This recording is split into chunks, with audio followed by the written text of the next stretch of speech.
Would you please rise and join us in the Pledge of Allegiance and remain standing for our first announcement?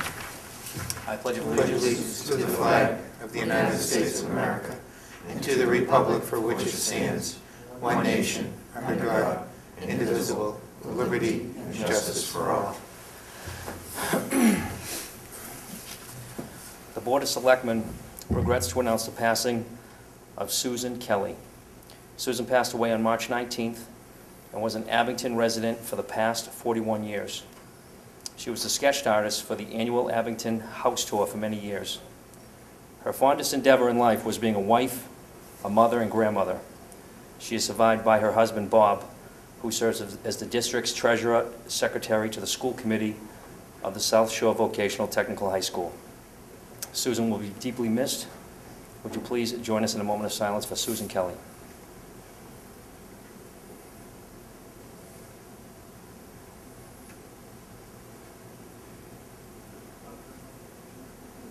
Thank you. Please be seated.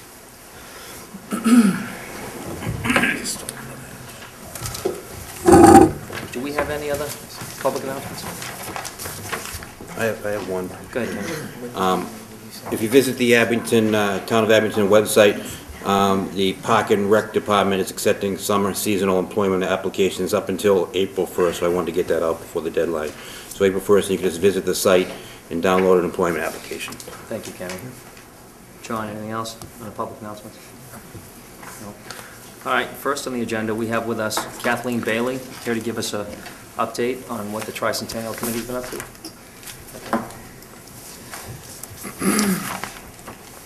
We've tried to schedule celebration activities at least once a month, and our celebration activity for April is the Tricentennial Celebration of the Arts that's going to be held at the Senior Center Auditorium.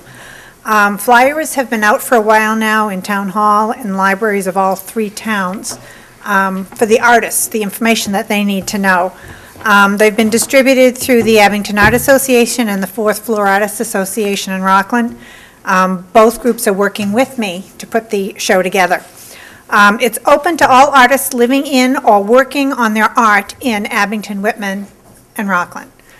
And it's going to be we think it's going to be a really large show. We're having it open to all media. Often art shows just have two-dimensional art, but we're leaving it open to all media.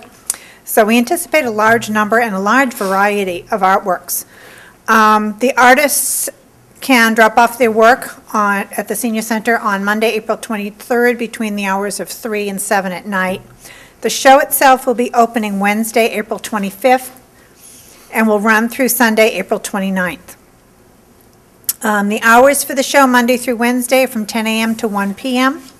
Saturday and Sunday, the show really mushrooms, we should say. It really grows to include not only the art show that will be taking place in the auditorium, but in the cafeteria of the Senior Center, we're also going to have a quilt exhibit by the Thimbles and Friends Quilt Guild.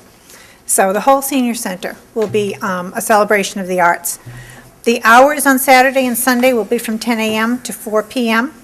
And on Sunday, the 29th, for the closing of our show, we'll be having a reception from 2 to 4. So we hope that all of the artists in the community will get involved. We've heard of a few that have already told me what they're planning to enter. And we're hoping that the community will come and enjoy something that will be truly exceptional. Thank you, Kathleen. Thank you. All righty. First on our agenda under discussion items, we have a request for appointment as delegate to the Old Colony Planning Council. We posted this position. I'm giving it up because I don't have the time to fill it. So we posted it, and our applicant, David. David, would you like to take the podium and introduce yourself?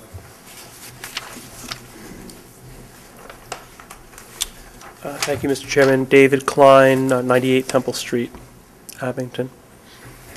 Does anybody have any questions for David? Mr. Chairman, I just have one question. Is this, the posting's for an alternate? Is it an alternate or is it a full member? I checked the posting today. It should be for full member. Well, actually, when we had discussed it, it was that you wanted to appoint an alternate because there were times in which you weren't going to be there and an alternate would fill in. That's how it was originally posted. That was the last, I think, full discussion we had on it. But That's, if you wanted to be a full member, I don't think that's how it was on the website, though. It didn't say alternate. Yeah, I checked it today. Did it? Yeah, okay. I was an alternate, and then Yeah. when the other gentleman resigned, I took it, and, I don't know, how, so so, let's take We'll have a a look look. at that lovely website. Are we replacing you, Mr. Chairman, as the alternate? I'd like someone to go to the OCPC meetings, because I just can't, it's just too As a much. delegate? As a delegate. Oh. Okay. You know, you should be able to do that. I didn't mean to open up a whole can of No, worms, but no, I just that's thought it. that No, maybe you if, should know. maybe if someone, I think we posted it as an alternate. I thought that was, we Yes. thought that was the position. We thought that you went to delegate and the alternate was open, I believe. Yeah, that is true. Yeah. I went from alternate to delegate, but I wanted to give up delegate. Okay, that's the miscommunication there. But if it's posted as alternate, and he wants to be alternate, half the meeting is, it's half alternate and half delegates. Okay, However it's posted, you can, we're getting there. As an alternate Abington delegate. That's the way it's listed. Well, Mark him I as an alternate, guess, and then what- if you want to step back, and we can post it for a full member. We can you know post it what, as. how about we appoint you alternate, and then you can see how you like it? Okay, very good. okay. I'll entertain a motion. So moved. All right, second? Any further discussion? All in favor? Aye. Congratulations, David. Thank you. Enjoy yourself. Think you'll be attending- Yeah.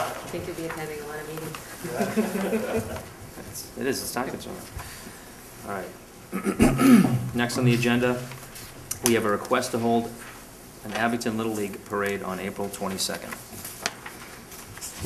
Make a motion to approve. I'll second that. Okay, any discussion? All in favor? Aye. It's unanimous? Okay, next we have the renewals of licenses to sell used goods. John?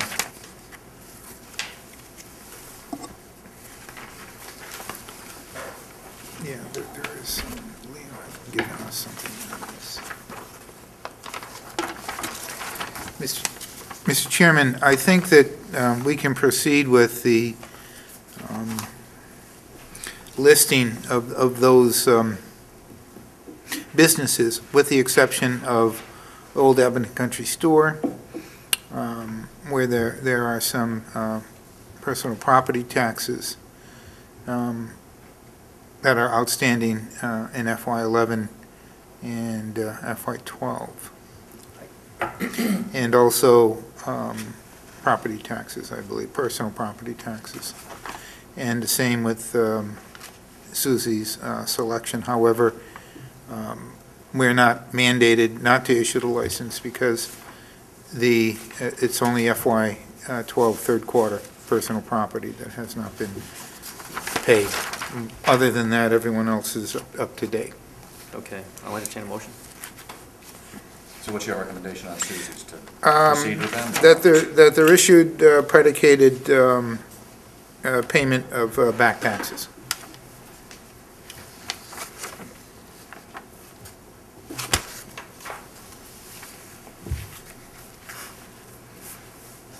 so we're gonna hold back Abington Country Store with the other four. I think Abington Country Store might be out of business. Yes, I think it is. Yeah. It's Well, if they don't pay the taxes, they can't, They don't get they it. won't get the Yeah, I the don't think- issuance. Yeah, they're across from Sion's in that little strip. No. Seoni's? There seems to be a sign up there every now and then about purchasing eggs. No. I don't think they're used items, though. Hope not. All right, I'll make a motion for the Susie's, Linda's, Consignment, Electric Planet, and Fashion, and hold on the Old Abington Country Store. A second. okay, any further discussion? All in favor? Aye. Aye, it's unanimous. All right. Next on the agenda, we have the special and annual town meeting warrant discussion and vote. John, please. Mr. Chairman, you also have a copy tonight of, and it's been posted on the website, of the Finance Committee's recommendations, and usually what happens is the first question that's asked is, has the Finance Committee supported any of these articles? And the first part of the warrant, it deals with the special. There are a total of 8 articles, or 7 articles, I'm sorry. And Article 1 deals with, and some people, I have received some questions that seem to pose some sort of a mix-up here in relationship to transferring $45,000 from available funds to fund the town accountant's salary. That is as a result of the replacement of the prior town accountant. This money is salary money that needs to be paid to the interim accountant. And so that is why those funds are needed. We probably will run out of funding sometime middle of April with respect to the entire line item. And so the $45,000 will get us to the end of the fiscal year. Article 2 deals with an outstanding prior year bill, which is a 9/10 vote, for $3,618.95 paid to Waste Solutions. Now, this is a bill that was originally over a $9,000 outstanding commitment. We had our attorneys involved, and we reduced that number to $3618.95, and that is due to services that have been rendered previously to the town. Article 3 deals with a building department expense for fuel and repair and maintenance to the vehicle to the building inspector. That is Article 3. Article 4 is $36,941.92 for the fireworks display parade, police details, fire details, and highway details. As you remember, the original request was $50,000. We had previously at the fall town meeting approved $15,000. So we are looking there. The Tricentennial Committee is looking for the balance of that commitment. Article 5 deals with a transfer from wastewater undesignated fund balance, and the account number as follows, in the sum of $300,000 to settle an outstanding judgment against the town. We are awaiting the settlement agreement, and we will have to disperse those funds.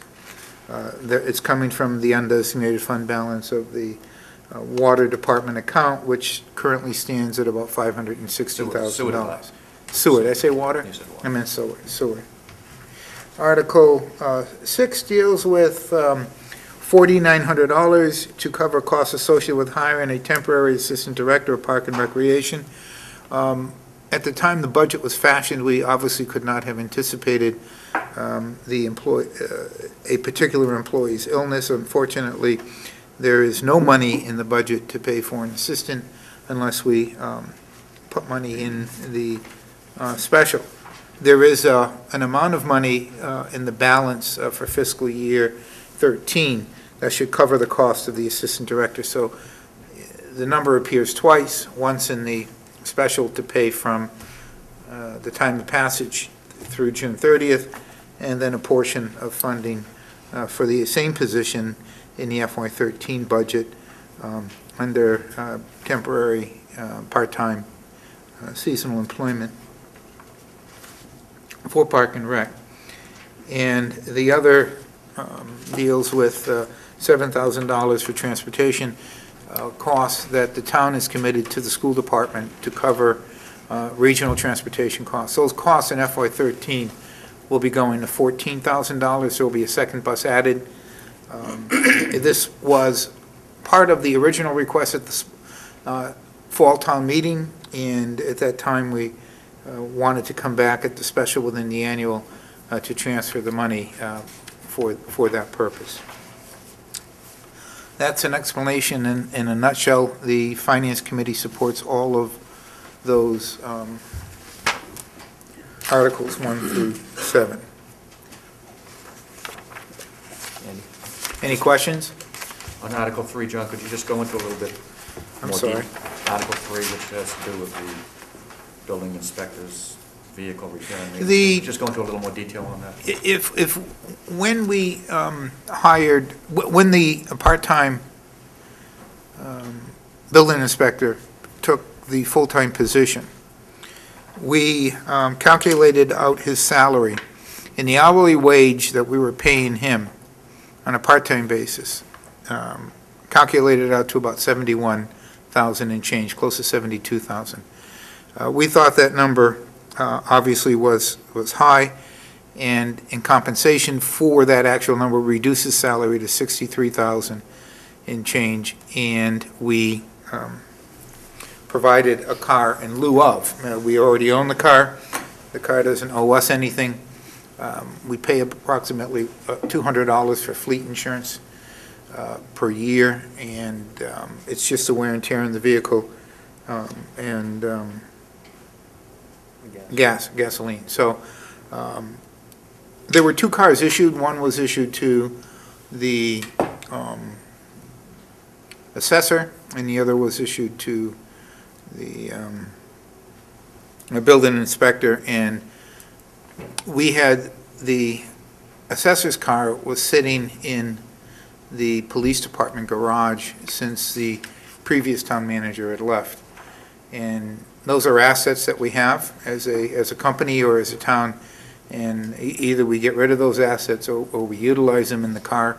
Both cars had a good amount of mileage and life expectancy left on them, and that's what we had planned. Now, if we decide that we don't want the car, then we have to compensate the difference between the car and what we would have paid him on an hourly basis and increase his salary. So it's either one or the other, but you can't really have it both ways. And I know that this has been an issue with some people, but if I look at the most cities and towns, they do have allotments of cars for at least the building inspector's position, if not for an assessor or the access of a car for assessing purposes. And both positions are really out on a daily basis inside and outside of the town. And so that is why we went ahead with that decision. Have those funds already been expended, or is that just to make up from now No, until the end of the fiscal year? Those funds have been expended. This is a transfer. And then if you could just, for the folks at home, actually, go into a little bit more explanation on Article 5, which is the settlement of that lawsuit. The town is, when the town settles a lawsuit, it is obligated to fund that judgment in one of 2 ways. Either we raise it on the recap because it has to be paid. It's a mandatory judgment that the town is, that is incurred. In this particular case, there was an employee of the water department who had... Sewer. Sewer. Why do I keep saying water? I meant sewer. And that individual contract was not renewed. And I believe the gist of it was in the manner in which it wasn't renewed in timely notification provided to the employee.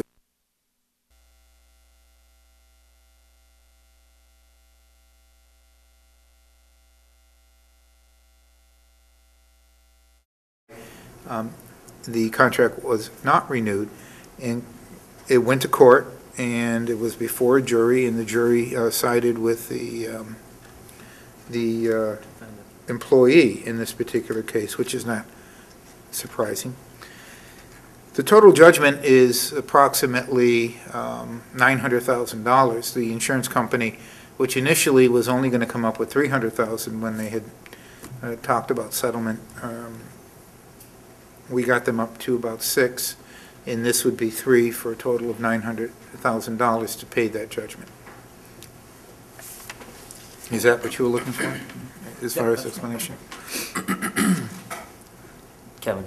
And if you, on the available funds for the funding source, John, The available, we have some funding available in the insurance line item that we are proposing to use, and I believe we have money available in either property casualty liability insurance or a combination of the two insurance line items. And I believe that we're still looking for some money in relationship to the overlay account. We had asked the assessor's office, which has approximately $90,000. If we look at, and hopefully they will reconsider their previous vote, it didn't make sense to me, but we had asked them, they have $90,000 in overlay. Every year they ask for approximately $400,000 in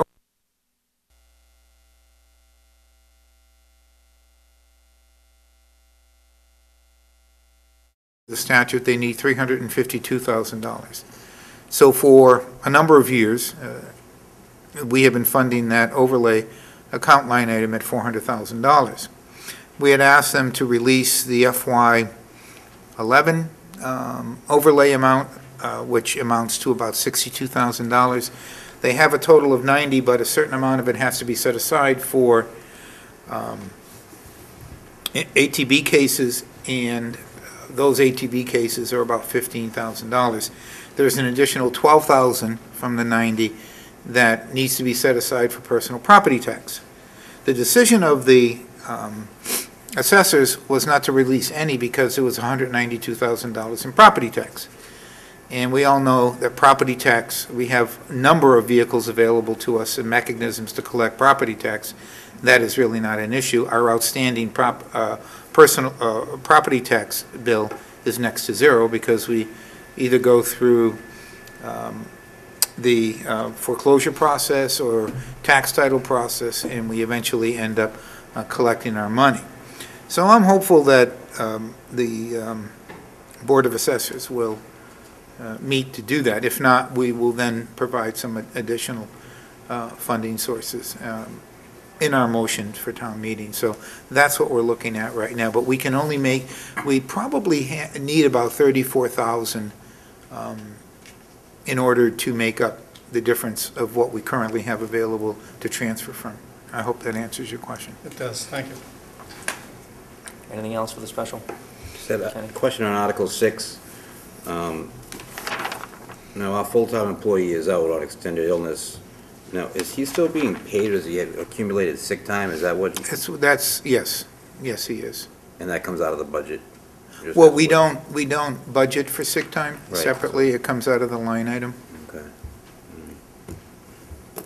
And just one more question on that article, John. This position, are they going to be receiving benefits as far as health insurance? No. No. No. Actually, the position will never accumulate enough hours for the position to receive benefits, and the person who is filling in at this point is a school department employee who will be working during the summer months. Kevin? Mr. Chairman, that being said, I would move that the Board of Selectmen recommend approval on Articles 1, 2, 3, 4, 5, 6, and 7, with the understanding there are funds available to fund the appropriate articles. And if we don't have the funds available, we will pull the articles at the through the motion. And we'll be meeting, I'm assuming, 6 o'clock. Yes, Before town meeting. we'll have the funding sources Okay. by then.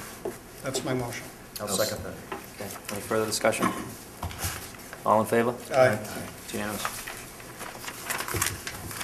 The annual? Now, with respect to the annual town meeting, thank you very much. With the Finance Committee's motion is what we end up voting on for both the special and the annual.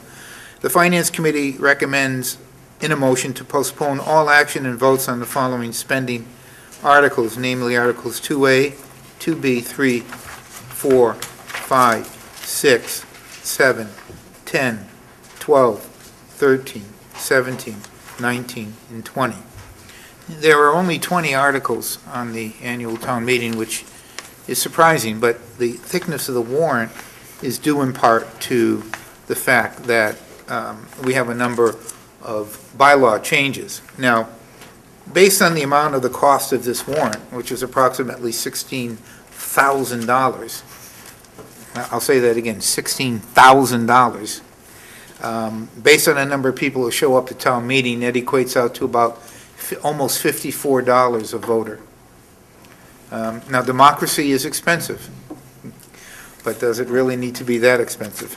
But those I new don't know. signs are gonna bring hordes of people, those new signs. Well, hopefully, if Hordes of we people at get town the meeting. amount of people that we mailed it out to, we'd need 2 nights, another location, and probably 3 towns to do it in.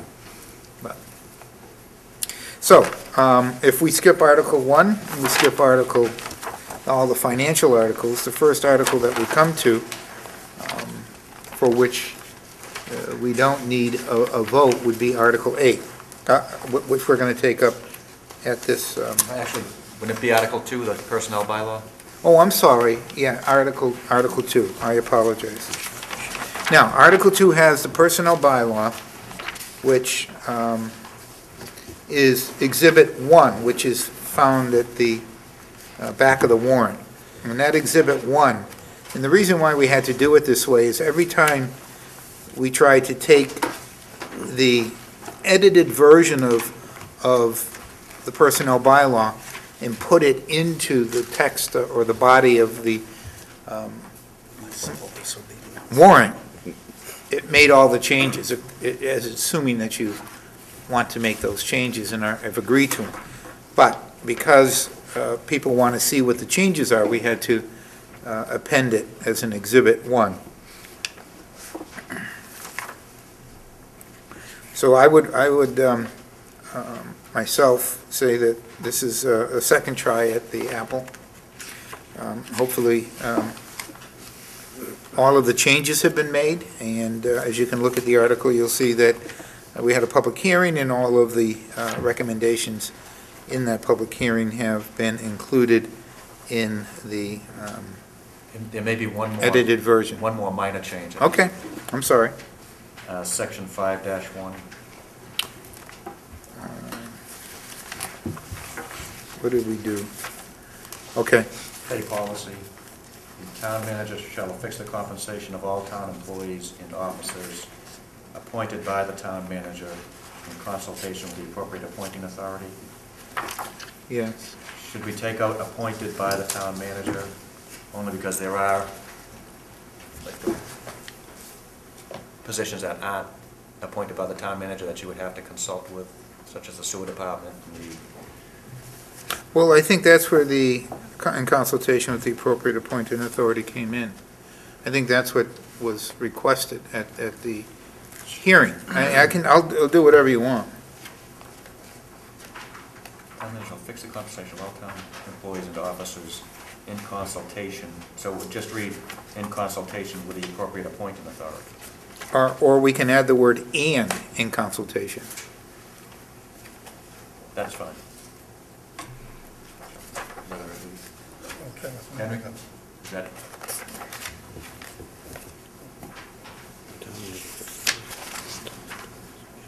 You know the drill, right? I'm sorry. Henry DiCarlo, 187 Central. The way I read this now, it is limited to only those people appointed by the town manager, and I think that's not, I don't believe that's what we intended the other night. I think that this only fixes compensation for those people appointed by the town manager, and I think when we tweaked the language the other night, or last meeting, our intent was to have all officials, the compensation fixed by the town manager after consultation, but this limits it, the way I read this sentence, it limits it to only those appointed by the town manager. It does not include those who are not appointed by the town How manager. about if you do this, try this. The town manager shall fix the compensation of all town employees and officers, and for those not appointed by the town manager, in consultation with the appropriate appointing authority. Well, it really doesn't matter to me what you so desire. It's semantics, in my opinion, because at the end of the day, if there's no money available, then there is no money available. Whether it's whether the library has the appointing authority or the sewer has the appointing authority, although sewer and the enterprise accounts have a different budget mechanism, so there could be money available for. But I think the bottom line is that there should be consultation between you and whoever the appointing authority is before. And I thought that that's what it said. My problem is it's not inclusive of those people. The way this reads right now, it is not inclusive of those positions who are not appointed by the town manager.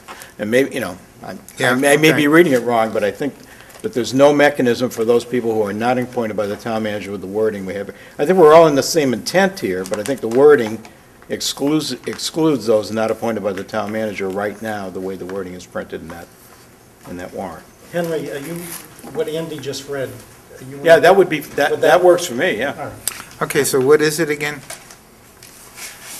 Town manager shall fix the compensation of all town employees and officers appointed by the town manager, and for those not appointed by the town manager, in consultation with the appropriate appointing authority.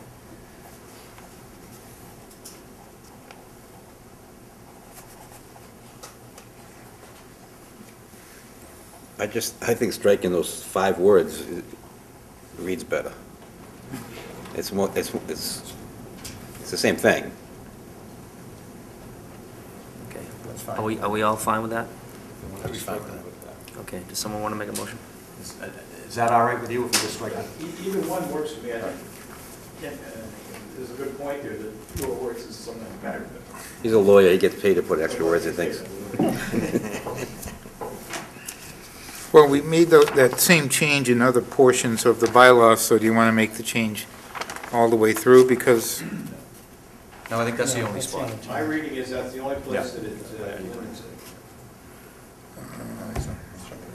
Make that motion. I'll make that motion. Strike those. Strike those 5 words, What appointed 5 by, words are those? appointed by the town manager, the ones I have underlined here. Okay. is that what you want to do? Okay, any further discussion? Okay, all in favor? Aye. Okay, that's unanimous, moving on. So is it reading, and for those not appointed by the town manager? No, it's gone. It's just going to be the town manager shall fix the compensation of all town employees and officers in consultation with the appropriate appointing authority. Oh, okay. I would move that we recommend approval of Article 2 as amended. Second. All in favor? Aye. Article 2 is approved. Okay, so then it reads, "The town manager shall fix the compensation of all town employees and officers in consultation with the appropriate appointing authority and within limits established by appointment and applicable compensation plan and collective bargaining agreements and/or town meeting." Okay, that makes more sense. We all set on Article 2? Article 8?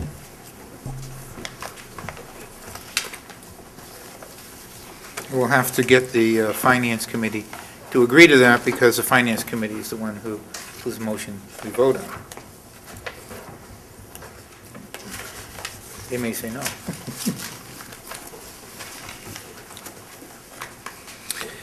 Okay, is that it for Yep. for Article 2?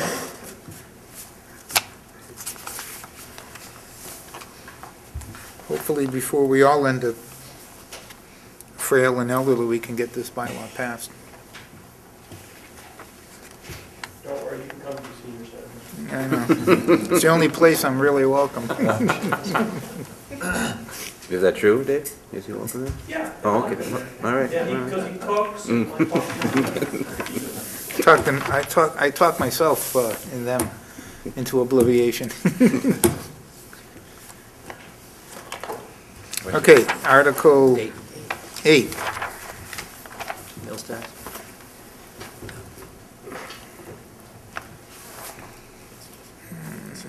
Article 8 is the meals tax.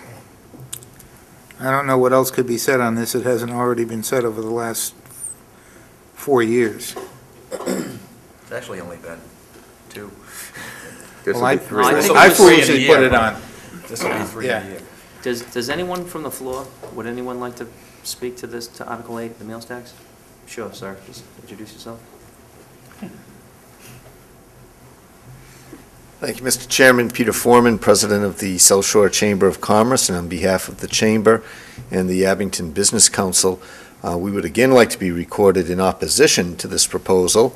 It does seem like it comes up fairly regularly, and we thought town meeting did the right thing last year. The town did the right thing in rejecting this proposal, and we have opposed it throughout the South Shore when this comes up town by town. And there probably isn't a whole lot more to be said about it. The arguments pretty much are the same. We just do not think that this makes sense on top of the additional costs that restaurants have, the additional state tax that the legislature imposed a couple of years ago, and all the other operating expenses that restaurants have. They're a sensitive business, sensitive within profit margins, and even though the tax does not directly come out of them, it does affect, in many cases, consumer behavior, and that affects the restaurants throughout the entire area, including any town that would be facing this. So we oppose it and hope that the selectmen and the town meeting will oppose it as well. Thank you. Would anybody else from the floor care to speak on the meals tax? Okay, any discussion? I haven't changed my mind. I'm still opposed to it. So I'll make a motion that we recommend disapproval of Article 8. We have a motion to recommend disapproval. Do we have a second? Second. All in favor of disapproval of Article 8? Aye. Any opposed? Okay, that's 4-1. Mike, for any opposed? Article 8. Okay. Moving on. Article 9 deals with funding of a study to be completed. It names the Frollo Middle School, but the study predicated on funding from the MSBA, in this case, will reimburse the town 54.16% of the total cost. Total cost is estimated $800,000. The town will actually end up spending net probably around $360,000, Peter, a little bit more maybe? $366,000. We have approximately $680,000 coming off of our tax obligation, debt excluded items coming off in FY 13, I'm sorry, and that will obviously coincide with this article if it's approved, both at town meeting and at the ballot box. There are two steps here. One is approval of Article 9 at town meeting. If Article 9 is not approved at town meeting, then the ballot box question will be a moot issue, whether it passes or not. And so consequently, it's important that people understand that there is a significant amount of existing debt that's coming off in FY13. So the net effect to your taxes in FY13 is still a reduction from your current FY12 tax bill, because so much is coming off in FY13. So this amount will cut in half, approximately, the total amount that will be coming off your tax bill. Everyone understand that or not? I'm just curious. Okay. Not like it matters. But what's coming off? What are we paying off? Do you know? Phase 4 sewer. Mostly Phase 4 sewer. The sewer obligation is coming off, I think, the Phase 4 sewer obligation. That's the majority of it. There are some smaller items coming off. Griffin's area. coming off. Is it? Yeah.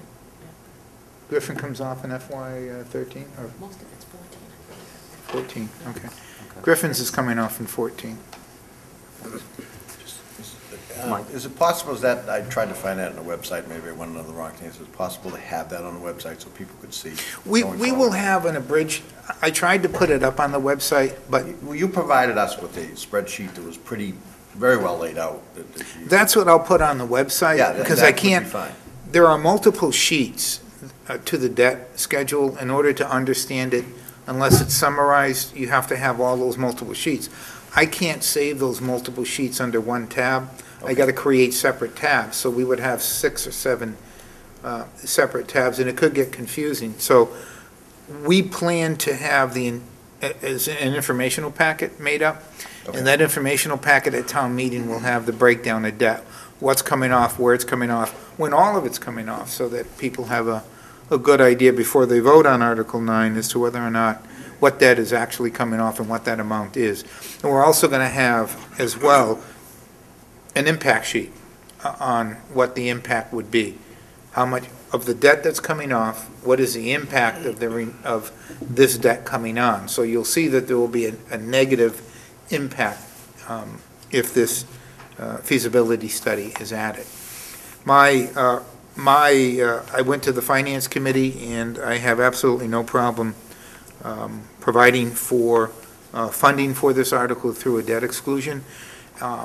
Normally, I would recommend that we accept this debt through the tax structure, but we have so much debt that we have recently added that to add additional debt at this point in time would not be financially feasible for us to take it within the property tax. So that's why we're asking for a debt exclusion.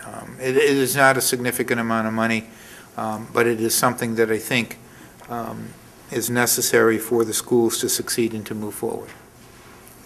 So the debt exclusion would be for how much money? Totally? $366,000. And over how many years to pay it off? Well, that's a determination that the finance team would make. At the minimum, it would be 5 years, Okay. but it could be longer. Would anybody from the floor care to speak on Article 9? No? Okay. Kevin? Mr. Chairman, I would move that Selectmen recommend approval of Article 9.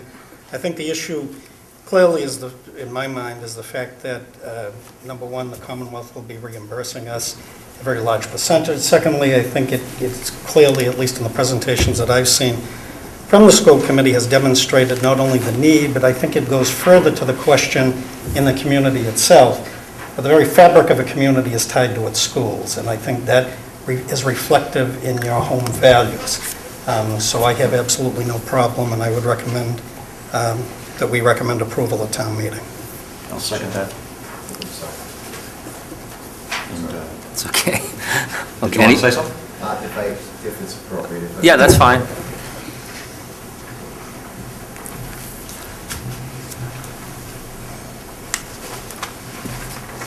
I apologize for interrupting you in the middle of a vote, and thank you for recognizing me, Mr. Chairman. Peter Schaefer, the chair of your school department, the superintendent of your school department. Something that I should note also is that we're currently on the list for reimbursement from the Massachusetts School Building Authority. We will eventually drop off of that list. So if we're going to have the state partner with us to pay for the majority of this study, now is the time. The other piece that's important to note is that if we're ever going to be considered for reimbursement for school construction, the average age of our buildings is 65 years old, and we need to do this study with MSBA or they won't consider us for funding in the future. So I just thought that it was key to point out those elements, because obviously it's a tough time and being fiscally responsible is absolutely critical. And so actually, in the long view, this is entirely fiscally responsible and provides some planning for us to move forward the way that you described. So, thank you. Thank you, Peter. I have a question, if I could. Are you going to have a presentation at town meeting about this? I'm going to bring that up tomorrow night with the school committee Okay. and have a discussion about that. I believe, and I'm hopeful that we will. I'm going to be talking and asking one of the committee members to make that presentation. Okay, Keep it short and hopefully if it passes at specific. town meeting, you'll have some kind of presentation or a hearing on it, just so you let people know about it, or prior to the vote? I'm willing to talk to anybody that'll listen, anywhere, Great. Thank you. And just one other question, Peter. This feasibility study, it's an objective study. It looks Correct. at all the buildings, not just, there's no preconceived notions here as to what's being built, or That's what may correct. not be built, or what's going to be. According to the MSBA regs, we have to go in with an identified school and situation and problem, and the Frollo was selected for that because the Frollo has both the space need and the programmatic need, but coming out of the study will recommend the most fiscally responsible, educationally appropriate, and practical solution to Abington's building needs. taking in consideration all of the school buildings and all of the grade levels across the district. So you will emerge with whatever the recommended solution can be very different than building a middle school. It could be building a high school. It could be building a middle high school. It could be renovating the high school and attaching a middle school. It could be a number of different recommended options, and there'll be one that'll emerge as the most responsible, programmatically appropriate option for us to talk about. Peter, how long do you expect the study to take? Could take a year, could take a little more than a year, between a year or a year and 2 years. As you go through the process, I assume these meetings are open to the public? Absolutely. And you would keep the public or the townspeople, informed about where we're going or how we're approaching this? Yes. The committee is also representative of a cross-section of the town itself, from Well, officials to I citizens. think it's very well thought out. And, it's just that there's a lot of, I think Mr. Burbine asked the question, it's going around preconceived notions out there that it is a very objective process going forward. And this, Abington is somewhat of a rumor mill sometimes, and were a lot of questions about that, so I think you've answered them. And, I think, being involved in both avenues, in my experience, this new MSBA approach is more comprehensive, more well thought out, more designed to look at not these Taj Mahal type schools, but the more practical approach to education as far as the building is concerned, and to fit that educational need of the community as a whole. So when it looks at this type of process, it is probably the most efficient process available. I think that the MSBA has really cleaned up its act over the years. Reimbursement will be almost immediate versus waiting 20 years, which is a burden financially on the town. So we did, I think, a study under the old method, and that study had proved its worth over the years and has been used by the schools. But this approach, I think, is more well thought out and will lead to a better school design and a better school need for the town of Abington as a whole. And I think it's a far better approach than anything I have seen over my 30 years. With 3 of our school buildings that were built during the Depression, at the end of the Depression, sooner or later Abington's going to have to do something about its buildings, even if you're in opposition to this. And so right now, we've got the state offering to pay for the majority of what it is we're going to do. And again, eventually we're going to have to do something. Why not do it when the state's willing to pay for more than half of it? The other thing we found with the Woodsdale Window Project, where the state provided reimbursement for us, we saved $400,000 on that project because construction costs are low right now. If we wait a couple of years and we've got to do this on our own and construction costs go up, I think that would be short-sighted, but that's, hopefully the voters will see it that way. You're talking about the study itself? The study itself and then the construction of the school down the road. And if I just may add, Sure. because I think that this is so important, that is symbolic of the industry right now. If we wait 3 to 5 years to build a school, you're probably going to start building the school at the point in which the economy really begins to heat up. You're starting to see signs of it now, and the longer we wait, the more costly it's going to be. Yeah, no, you need only look at some of our surrounding communities to see what's going on. And I happen to service some of the schools in all of Plymouth County. In Abington, by far and away, is the oldest schools in the district. And, I wholeheartedly endorse and support what you're doing. Thank you. Peter, how are you doing with the formation of the building committee? We have submitted the names to MSBA of the people that have shown interest, and we're waiting for them to approve them because there's a designation they're looking for certain qualifications, and then we can add whomever we want after that. How many people did you have, names that you actually? I believe we're at 22 people right now. We had talked at a Board of Selectmen's meeting about limiting it to 19, I think. And so I thought we'd wait until after MSBA has weighed in and then maybe I'd revisit that number with you again. I'd hate not to be inclusive of people.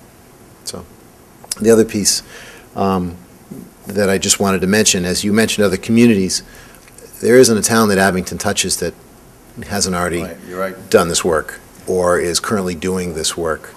And so, you know, I'd hate to see such a wonderful community, a community that takes such pride in itself, fall behind in terms of its school construction, renovation, especially when we have such an opportunity for the state to pay for more than half of it. And that's the other point with this. If we don't do this feasibility study, the state will not give us funding if we wanted to construct a school. We go off Correct. the list. We go off the list. That's not to say someday we couldn't reapply. The state has taken care of those school buildings that are in disrepair and falling down first, and they're at the second cut, because we've always taken care of our buildings in Abington, and it's unfit. That shouldn't count against us. No good deed should go, you know, that goes unpunished, as they say, but That's how it is. we've been responsible stewards of those buildings, and it's time. And so this is a responsible way to move forward, so I appreciate, and I'd ask for people's approval. Okay, thank you, Peter. Thanks. Thanks. We have a motion and a second. Any further discussion on Article 9? All in favor of Article 9? Aye. It's unanimous.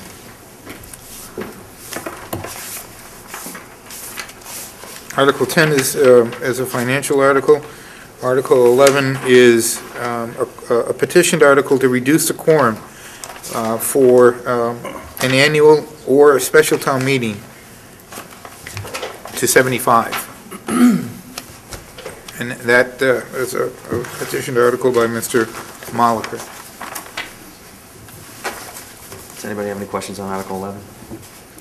Kevin? I'd just like to make a statement. You know, there was a time that I would have been wholeheartedly in favor of this. I've kind of morphed into a different mode of thinking. Currently, you know, we have, I don't know how many registered voters we have now, probably upwards of 10,000. And, you know, the age-old question becomes is trying to get a certain number to town meeting. I know there's been arguments, and I served on the bylaw committee way back when we were talking about making it a zero quorum, the idea that people would come and, you know, then the other aspect was you'd have a small special interest group to do it, to be able to come in and pass whatever they wanted. There are a number of towns in the Commonwealth that have zero quorums. I don't know that we're ready for it, in my opinion. I think that if we're going to take that leap, then I think we should study the form of government. And if people are interested in, you know, if we can't get interest to go to town meeting, then maybe it's time to look at the form of government to make a change in that regard. And I know that, I'll give you a case in point, the town of Bridgewater was at a zero quorum for a number of years. They changed their form of government to a town council form. So that while I understand, and in days gone by, I would be raising the flag and waving it to reduce the quorum, I don't know, as we get older, maybe we get more intelligent. I would like to think so. So, for that reason, I'm going to be voting no on recommendation of Article 11. Andy? Have you talked to the petitioner as to what his rationale is for? I think what he's trying to do is to really try to increase participation in town government. And I think by lowering the quorum, people would feel more inclined and have a greater duty, because a majority, if 76 people showed up, they'd have town meeting. And I think that his, you know, and reducing it to zero would have the same kind of an effect. And he didn't want to reduce it to zero? There was a time, I'm with Kevin, when I was moderator, where we had to actually not be able to finish town meeting because we couldn't get a quorum. And I was kind of thinking maybe we need to go to a zero quorum. But we went from the 225, I think it was, to the 150. And I think since that 150 mark, we haven't had a problem getting a quorum. So. The quorums have come late. What's that? Quorums have come late. Yeah. In other words, town meeting starts at 7 o'clock, and by the time we get a quorum, it's 7:30, 7:45, and there are people who are there. And I think this is part of his sentiment. I did have a brief discussion with Paul about this, and he's saying, you know, our time is as important as somebody who doesn't show up on time, and why should we start town meeting at 7:30, 7:45, and end at 11 or 10? and not really get all of the business done. And that was, I think, his approach. And I think that there are very valid arguments on both sides of the issue. I don't want to diminish it. And there are very sound reasons for reducing it. I just happen to think that if we're going to head in that direction, I would personally prefer not to. I think if we have a question on the quorum, then I think there's a mechanism to go forward with a charter commission, if that is a strong feeling amongst the people at town meeting. But it's just a personal opinion. I had email contact with the petitioner, and I agree with Andy. Since we've gone from the 225 to the 150, getting a quorum has not been a problem. The tardiness issue about, getting off on time, if this article were to pass, it's not going to prevent that.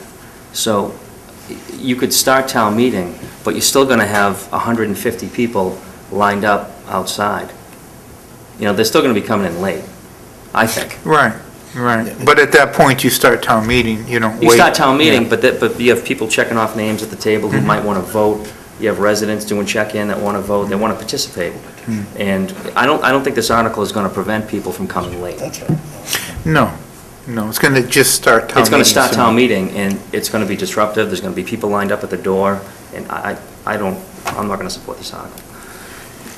Just, well, there was a couple things I know, there was some when I was moderator of large town meetings, and as a courtesy, I felt obligated to let the people get in the hall. Exactly. So you did have lines that went, pretty far on the thing. Now, I would have liked to have started the meeting, but a lot of these people were new to the government. You want to make them feel welcome. You don't want to feel shut out, so you had a tendency to let them get into the hall. A couple of times in the recent past, we've had town meetings that we scheduled on a given date and then decided not to hold it, but we still had to hold it. We still had to show up there and be in position to have the town meeting if we, in fact, so if it was a zero quorum, you could have 5 people technically decide what type of form. And lastly, John, I think the intriguing part of this whole thing is you said that this costs, what, $57 based on $54.33. My math is a little off, but you based it on 300 people? Oh, Yeah, 300 we're lucky people. if we get 300 people, show we'll up, be it would dancing in the $54. streets. Well, if it was 75 people, it would be up over 200, so. No, I would agree. I know Paul very well, and he's a faithful member of town meeting, I will say that. And a gentleman, and I just respectfully disagree with this right now. Yeah. Also, I might, when you add up all the people that are supposed to be at town meeting, like the finance committee and the selectmen and the department heads and the moderator and the clerk, you're almost at like 40 or 45. So you don't have to have a lot of residents to start. But and I think you mentioned a very good point, which is if you look at the charter, it requires participation from appointed, elected. You're supposed to be there. They're supposed to be there. And if they're not, there's no apparent, there's nothing you can do about it, but they're supposed to be at town meeting. I would that we recommend disapproval of Article 11. Second that. Okay. Any further discussion? All in favor of disapproving Article 11? Aye. Aye, it's unanimous. The next article on our agenda is Article 14? Article 14.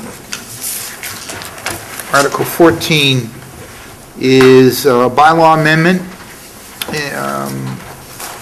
and it's for illicit discharges to municipal separate stormwater systems as follows, and it's printed in the text.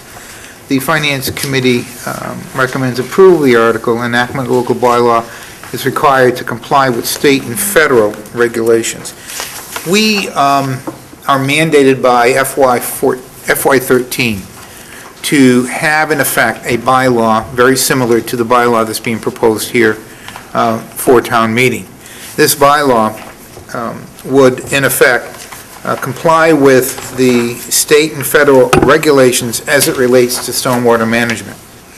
If we fail as a community to comply with the myriad of state and federal mandates as it relates to stormwater management and discharge, then assessments and fees can be charged against the town, or federal monies or state monies could be withheld from the town in future years. Now, those items that I've mentioned as punitive probably are items that neither we, the town, or the state or the federal government want to impose. So by establishing this bylaw, this will give us the ability to be in compliance with state and federal mandates as it relates to Recommend stormwater. approval of Article 14. Okay, second. Second. Okay, any further discussion? All in favor? Aye. Article 14 passes. Well, doesn't pass, it's recommended. It does pass, is that? Yeah. Okay. Article 15. This article deals primarily with several changes. It goes from Article 15A through Article 15N. Article 15A through Article 15N deals with changes that have been proposed by the Bylaw Review Committee. The Bylaw Review Committee is made up of 3 very dedicated town residents who have put a tremendous amount of time and effort into amending our bylaws. And in particular, some of the amendments, most of the amendments are supported by the Finance Committee, as it is their recommendation or their motion that town meeting will be voting on. But Article 15A deals with the enforcement of the bylaws. Right now, in our bylaws, somebody ignores the bylaw, there's nothing that happens. And the Bylaw Review Committee thought it very important to establish an enforcement component through a non-criminal disposition. And as you can see, there is a first through fifth and subsequent violations. First is a warning, second is a $50 violation, 100, 200, and 300. This is not designed to increase the town's coffers. It is designed primarily to seek compliance through education. And it is the intent of this 15A to do just that. It is really designed to seek compliance with the existing bylaws that we currently have and those that we would have in the future. You want 15B deals with radio frequency master. I would take each one separately. Oh, you want to do that? Okay, I'm sorry. I would recommend that I would make a motion that we recommend approval of Article 15A. Second. Any further discussion? All in favor? Aye. Aye. Board supports 15A. Article B, 15B deals with fire alarm and radio frequency master box connections. There will be a fee incurred for doing this, both to the town and its municipal buildings, as well as the businesses. However, the value of going from the old telegraph system for fire alarms that we currently have, which was a used system that we purchased from the town of Newton 45 years ago. It was used then, so it's probably ancient. But this will provide us with, and the fire department, with the ability to receive calls in a more concise manner, providing greater information as to where the fire alarm was pulled, or where it's coming in, the number of stories to the building, and it gives the fire department far more information they currently have in relationship to responding to emergencies and assistance. This is a voluntary program. Business owners can It's purchase this? January 1st, 2015. Everyone must have a radio frequency fire alarm box in there at their place of business. When you say It everyone, currently has them. who do you mean by everyone? What, you say everyone? All of the businesses and all of the town buildings that have Some of them have them now, I understand. there are many that have the radio frequency boxes, and there are few and have the old system. I'm sorry, Mike, go ahead. Well, just going forward, you would no longer have the alarms on the telephone poles. That's correct. I mean, I wouldn't even want to venture a guess from the last time somebody pulled down with cell phones and everything like that. You just, No. Well, it's probably really not used that much. No, I don't. I don't see that language in here. They're not taking the boxes off the poles. Well, if the boxes on the poles are not radio frequency boxes, then they will be coming down. Okay. Because it's only radio frequency boxes that will be permitted Okay. as of January 1st, So 2015. there'll be no more hardwire alarms? That's correct. Okay. And that runs a tremendous amount of time and money to the town, and as far as overtime to maintain the wires, as it is to, when they're broken, somebody has to go out and fix them. So this is going to be a saver of expenditures in future years to the fire department. Are there town buildings that now have those master boxes that are hardwired, or are they all radio frequency, do you know? I think some of the newer buildings are radio frequency. I don't think this building even has one. Well, better. No, I don't think it does. Really? Oh, we'll have one soon enough. I think we do in the front. But any town buildings that have the hardwire will have to be transferred over to the That's radio correct. And frequency. any business that has the hardwire would have to be Okay, that's- transferred. So there's going to be a cost incurred to the town. And to the businesses. Right. I think Do you it's, have any idea what that cost is, John? I'm going to venture to guess somewhere around $5,000. Per box? Yeah. And that might be very high. If the fire chief is listening, he's on vacation this week. He's probably off his seat saying, no, it's not that much money. But I'm using a high number.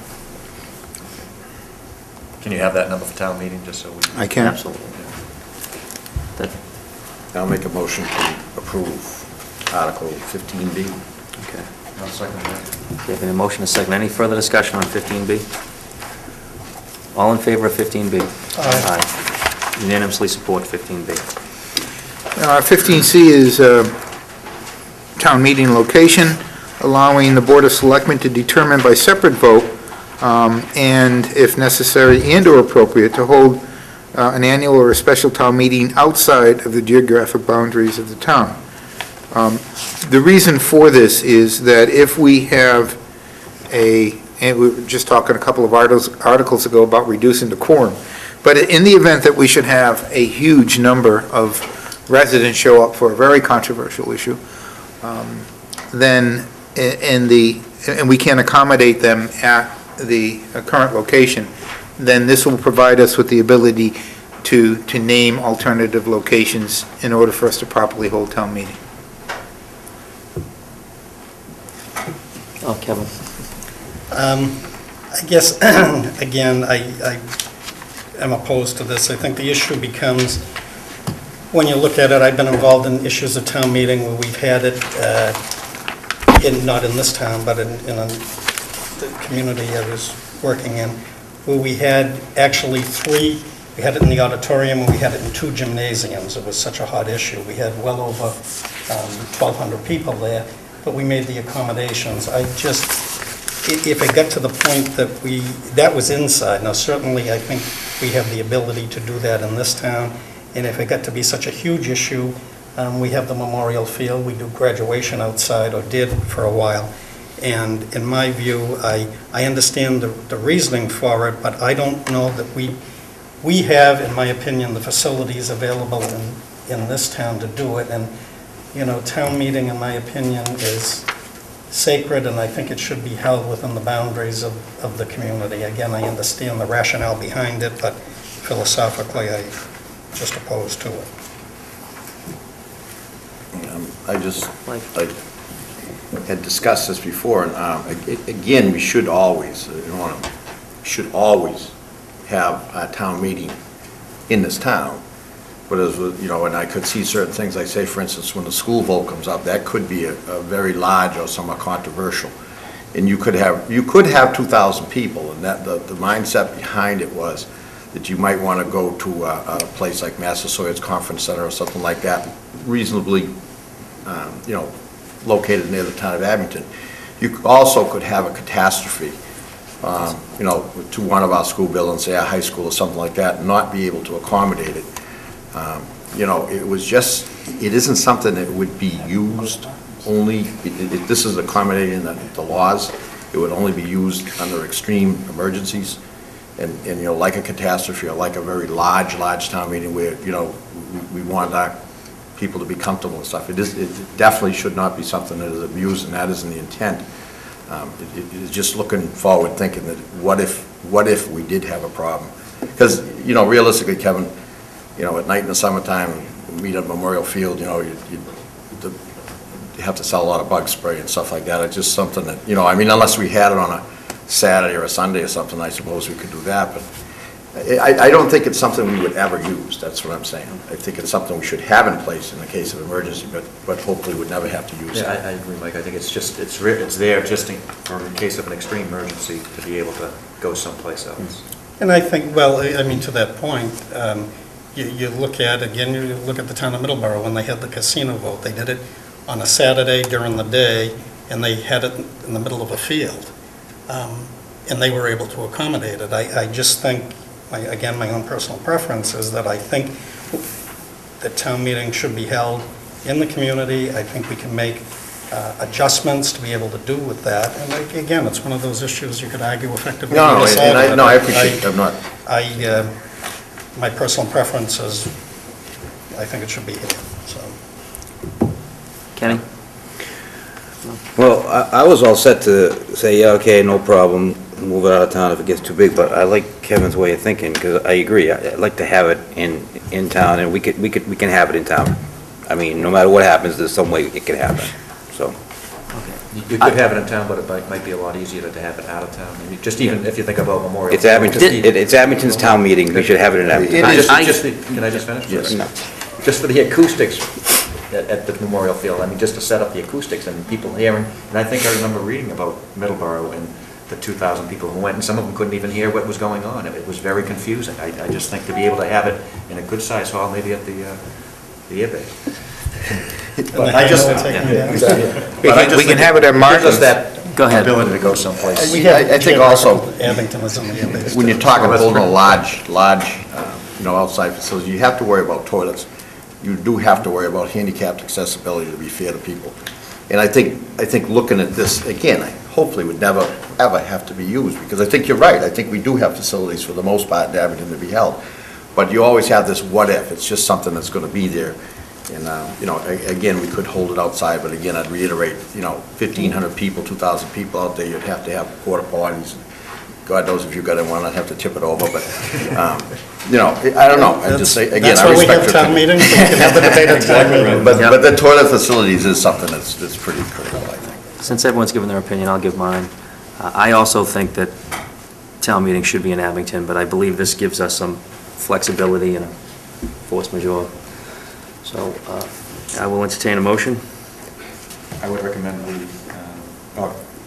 move that we recommend approval of Article 15C. Okay, we have a motion to approve, recommend Article 15C. All in favor of approving Article 15C? Aye. Okay. All opposed? Aye. Okay. Franny, Burbine, Aiello, for. Coyle, Donovan, against. Next.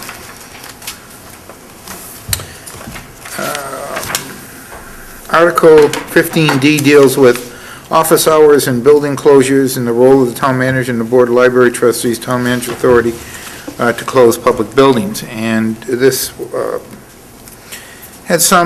generated some amount of discussion, and I'm trying to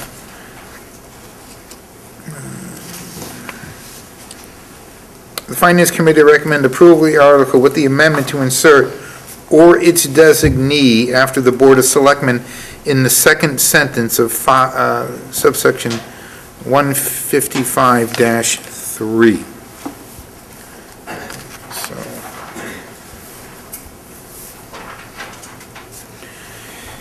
Because at the end it says, shall be paid for such period as the offices or departments are closed by order of the Board of Selectmen, and what they want it to read is "or the Board of Selectmen's designee."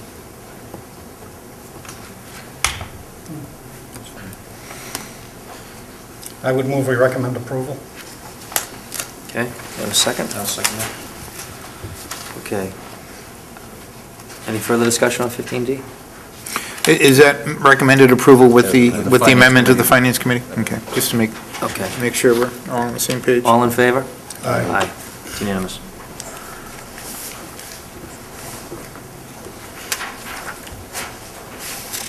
Article 15E deals with the authority of Library Board of Trustees and clarifies further Mass General Law, Chapter 78, or any other relevant provision, giving the hours of operation control of the library to the, which is under Chapter 78 of the general laws, for hours of operation and management of the resources and the staff, the Library Board of Trustees. Move we approve, recommend approval. Second. Any further discussion? All in favor? Aye. It's unanimous. 15E is supported. Article 15F deals with approval of dumping of landfill materials. And it dumps it right on the doorstep of the Board of Selectmen. And basically, it's in excess of 100 yards unless and until such action shall have been approved by the Board of Selectmen. And that really provides a formal recognition of the process of approving dumping and fill material, which I think we currently do. It's just has never been codified. Make a motion we approve. Second. Any further discussion? All in favor? Aye. It's unanimous. The 15G deals with issuance of a hawker and peddler's license, and it requires the recognition of a practical process for approval of licenses for hawkers and peddlers, which I don't believe we've ever really had a license. This deals primarily with the quote-unquote ugly rug issue on 39 and 18. I'll make a motion we approve. Second. Any further discussion? I bought one of those rugs. The dog's playing cards? Well, The squirrels have it. it's not the taste that counts. Okay. It's the room it's in. All in favor of Article 15G? Aye. It's unanimous. Article H deals with the criminal history background check for Class 2 license holders. And approval of the bylaw amendment places all applicants for Class 2 licenses on notice that a criminal history background check is required prior to issuance of a license. Okay. Questions? Move we approve. Recommend approval, I should say. Okay, we have a second? Second. Okay, second by Franny. Any further discussion? All in favor of supporting 15H? Aye. Aye. Aye, it's unanimous. 15I deals with notice to be provided to possible abutters to Class 2 licenses. This will further amend the section of the bylaw 164.6F concerning issuance of and sale of Class 2 licensed motor vehicles by reducing the number of days advance notice an applicant for new motor vehicle licenses must provide to abutters as follows. They strike out in the text 10 days and insert 7. Make a motion to approve. I'll second that. Any further discussion? All in favor? Aye. Aye. It's unanimous. Article 15J brought about a lot of discussion regarding the Code of Ethics. This is an ethical standard that elected, appointed, and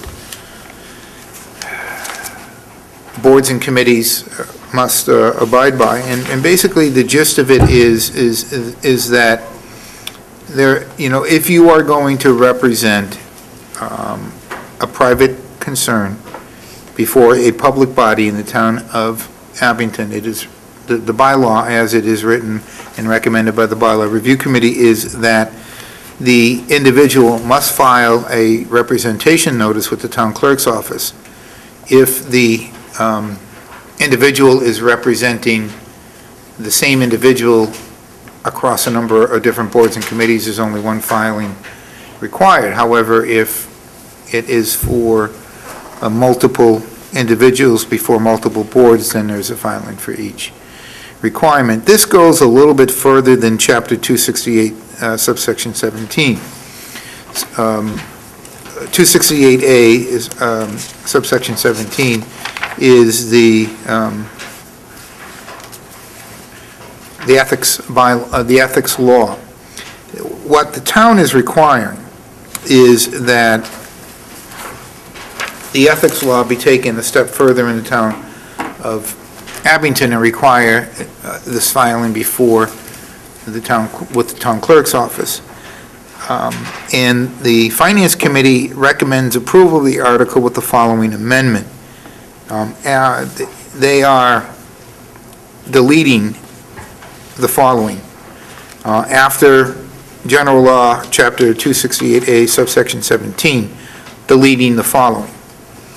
Prior to undertaking such representation, file with the town clerk written notice thereof on a form prepared by the town for such purposes. Such notice need to be filed only once for each client so represented, regardless of the number of ways or times the employee may represent such client before the town. The notices shall be maintained in a separate file or notebook and shall be a public records subject to mandatory disclosure upon request. The Finance Committee supports the ethical standards under 268A, subsection 17, but they do not feel that the addition of the text, which has been struck out above, or the process it details, adds to the ethical standards of the town, its employees, official or officers, whether appointed or elected. Further, we feel the inclusion of the text, which has been struck out above, and the process it details could result in ethical persons not to serve the town in the capacities detailed in the bylaw. That's their opinion. That's correct. To me, that was the gist of the whole article. Well, I think that's true. I attended a couple of the bylaw review committee meetings. And they're very passionate about They're very this. good. And they had Lauren Goldberg, their town council, and she did a great job. And they wanted to expand a bit on the ethics statute and make it a little bit more transparent. And I support their amendment.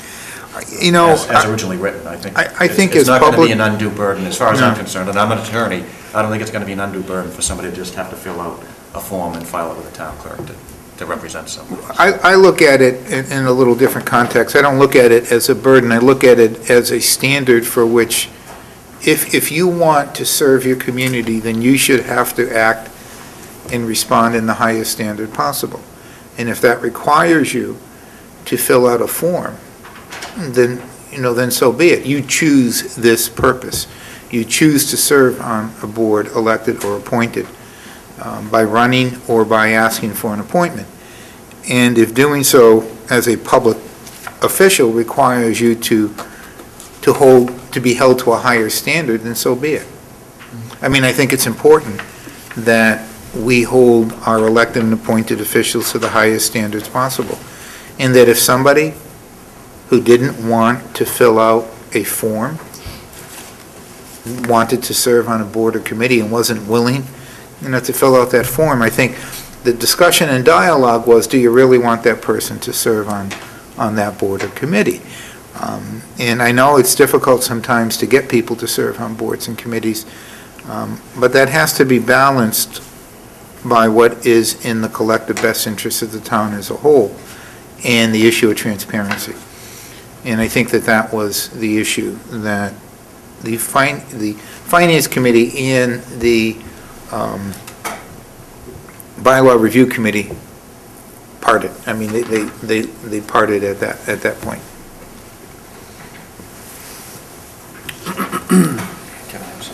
Sorry, Kevin. Just, I guess and I did not hear the bylaw committee's reasoning. I understand what you're saying.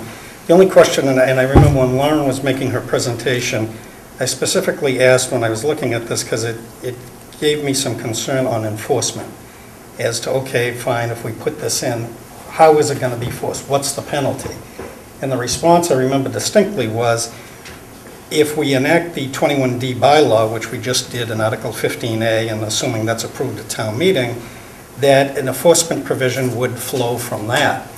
Now, the only question I have there is that on the 21D, you designate the people who can be the enforcing officers. In this particular case, any Town of Abington police officer with respect to any offense, and then any person so designated by the Board of Selectmen or members of various boards under their respective issue. Now, the thing that I want the board to be mindful of is that to enforce a bylaw under 21D, a complaint, any enforcing agent can file a complaint in district court, or they get a 21D fine.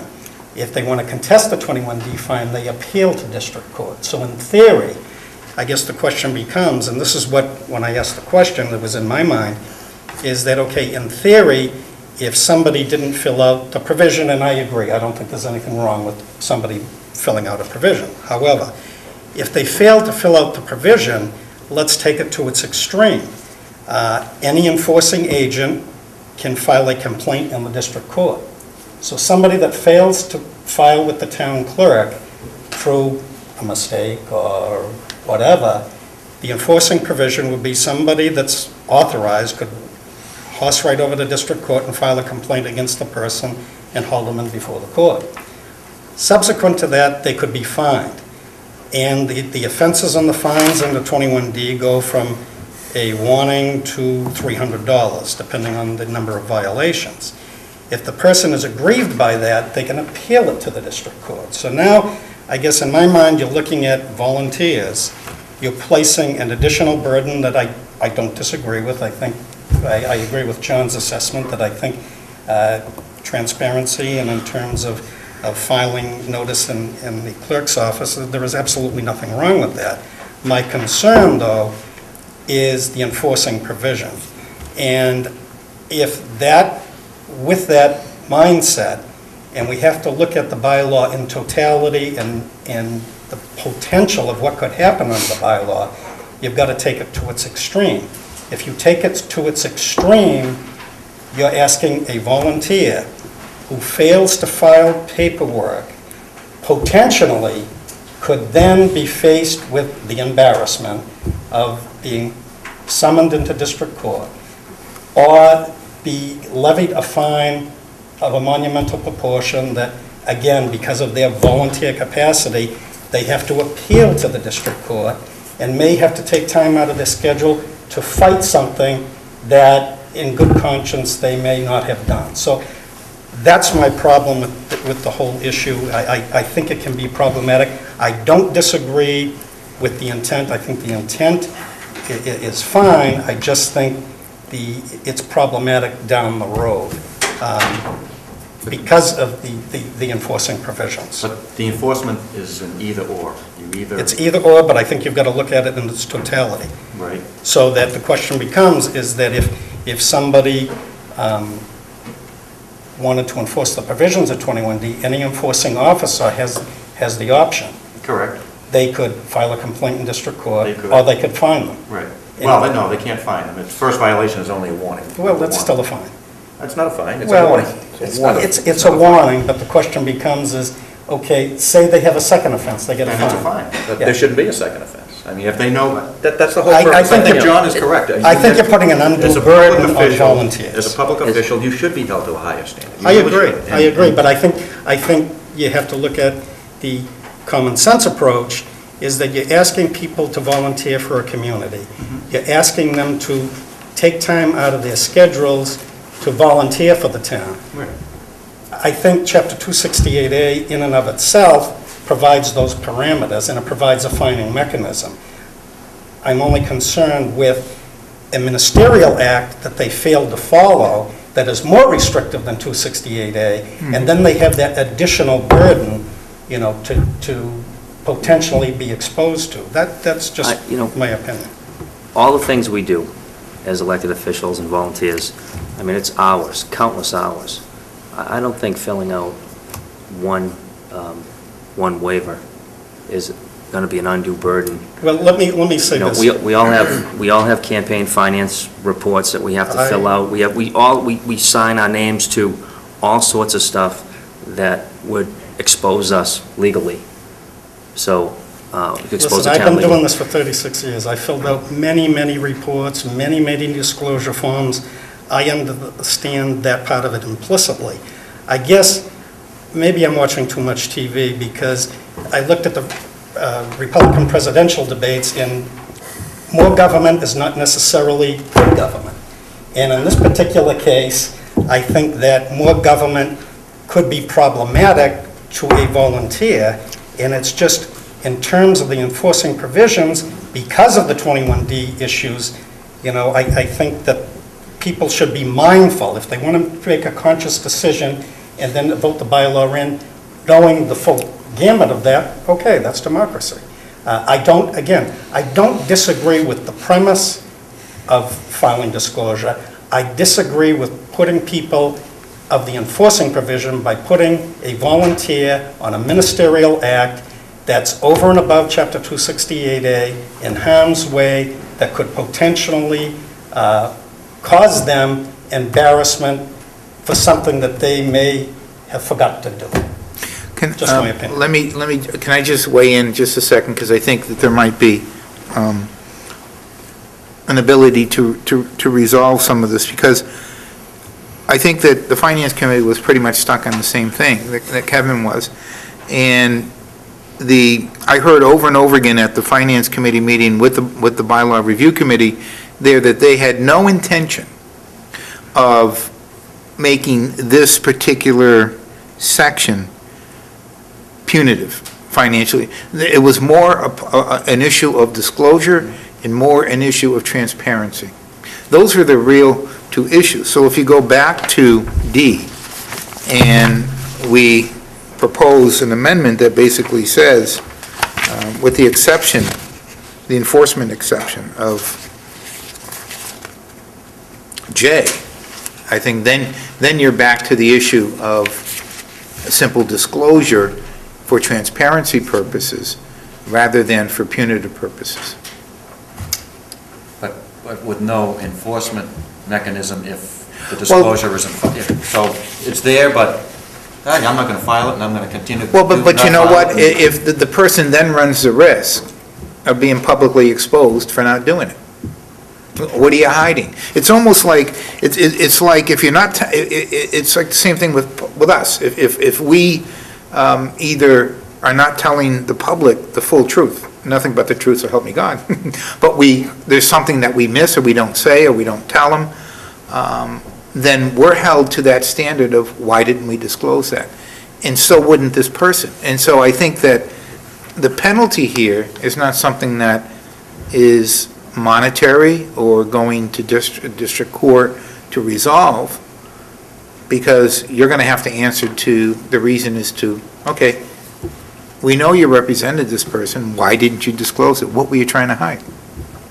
And I think that might have enough of an impact to I'm only trying to find common ground. But common ground may or may not exist. That's the first step to get to someplace else, and if that works, I don't have any problem with that. If you want to see if the bylaw review committee would buy into that, I don't have a problem with that. And I think it becomes more of an administrative issue. I agree, and I think that's a good suggestion. I think if it becomes more of an administrative issue versus the thing that leaves a bad taste in my mouth is the fact that you're in court, and you got some very well-meaning people that may mess up, who have never been in court in their life, have the potential to end up in Brockton District Court over an issue of not filing a paper. You know, you don't do that to people. You just don't do that to people. But I think I don't disagree, Kevin, but you're not in court unless the enforcement officer brings you there, and I would hope that the people who are doing enforcement wouldn't take the first, and that would be a bad reflection on them, wouldn't it? Well, it would, but you've got to go the literal reading of the four corners of the document. I am. The literal reading of the four corners of the document allows that to happen. It does, yeah. So I think you have to take that in its totality. Okay.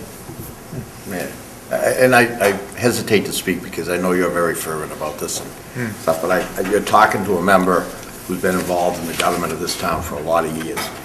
And twice now, I've had to go down to the town clerk and fill out a form with your assistance and sign it to disclose that I was involved. And to this day, I am thoroughly confused as to why I actually had to do that. But I was told I had to do it. The time to me is very difficult. The town clerk is open the same amount of hours that usually I'm working, and the way my job goes, sometimes, you know, when you intend on doing something, you're out of town and you can't get to it. But it did, I will be honest with you, to this day, I am still upset about the fact that I had to go to do that. Now, the question I would have is if somebody did something that was unethical, couldn't you call the Ethics Commission? I mean, wouldn't be the one to investigate it? It would still, everything would be in place. I know this is another layer, and I apologize, but No. as a person who has volunteered and been involved with people that have volunteered on the thing, it's something that I can't get my arms around. I can't fully understand. Why did I have to do that? I mean, I don't want to go over the issues, but I think if I did, the people would 100% say, that was crazy. You shouldn't have had to do that. It was too much government. And I think the reason for that is rising to the level of transparency, of disclosing the facts, whatever the facts were, so that there is no apparent appearance, mere appearance of a conflict. And that is sufficient enough to avoid the conflict altogether. And I think that if you look at 15A and you put the exception to the enforcement component to J, I think the issue becomes, it's something that we ought to do, it's something that you should do, and that if you don't do it, the mere disclosure of the fact that you didn't do it might be sufficient enough to force you to do it in the future. And just, Mike, let's remember what this is for. It's for elected and appointed officers and officials representing other people in front of boards and committees. It has nothing to do with... That's true. That is true. Yes. And I understand Kevin's point on the enforcement, but that's what it's about. It's a very small group of people who are doing that, who are elected, appointed officials, elected or appointed officials who are representing people in front of boards and committees in this town. And that's what they're trying to bring some light to, just so, it's really just, it's like filing a notice in court, really is what you're doing. I'm representing this person. And you could also, the board also has the authority under the statute to limit the number of people who have the special municipal employee exemption status, because that's what allows elected and appointed officials. Selectmen aren't on that list, I don't think. No, you're the only board not on it. Every other board's on it.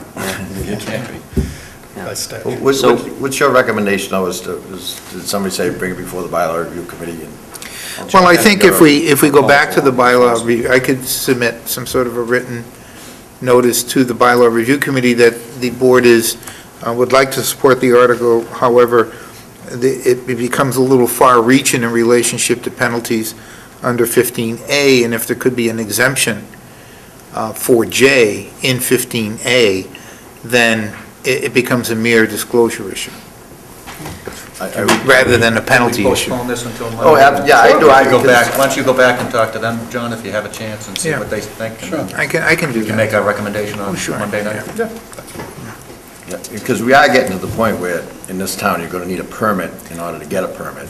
You know, there's a little bit too much government. Mike, if someone serves on a board or a committee, and you think you might be in conflict, Chris, I'm only speaking from my own personal experience. I know, me too. If you call the Ethics Commission and ask, am I in conflict? They're going to say, well, you know, You can just go fill out the form. Just That's fill what out I the mean. form, It just just fill out made the no form to be sense. safe. That's the first thing they're gonna say is go file a waiver with the, They just say with the town safest clerk. way is. And that's ultimately what you're doing. That's all here. you're doing. It's, But again, it's for a very limited number of people, just people who are representing people in front of boards and committees. It's not for everybody who's serving on a board or committee, it's just for the people who are actually representing other people in front of boards and committees. That's what it's for. Yeah. All right. Close warrant? I think we Pick it up beat on that, So- we so we beat that to table- death. We did. We'll make a motion to table this until April 2nd. You get more clarity, Okay, all in favor? Yeah, oh, goodness. until it becomes, Okay, all in favor? Aye. Okay. until it becomes clear. Okay, 15K, taping of meetings of multiple member bodies for broadcast. This just allows the Board of Selectmen the ability to set a policy concerning televising of meetings of multiple member bodies, which policy may, to the extent that the same is technologically and practically feasible, require such meetings to be televised live or recorded for the purpose of later broadcast on a local cable television station. Again, this is another issue of almost like filing a disclosure. You're actually creating a policy, or technically feasible and available, the ability for multi-member bodies to be on television. We have the Board of Health voted to be placed on TV. And I think there are other member bodies, multiple member bodies, where this may also be important. And it's really about conducting the business of the town before the people that you represent.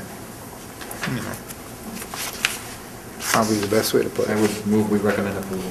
A second. 15K. Any further discussion on 15K? All in favor? Aye. Aye, it's unanimous.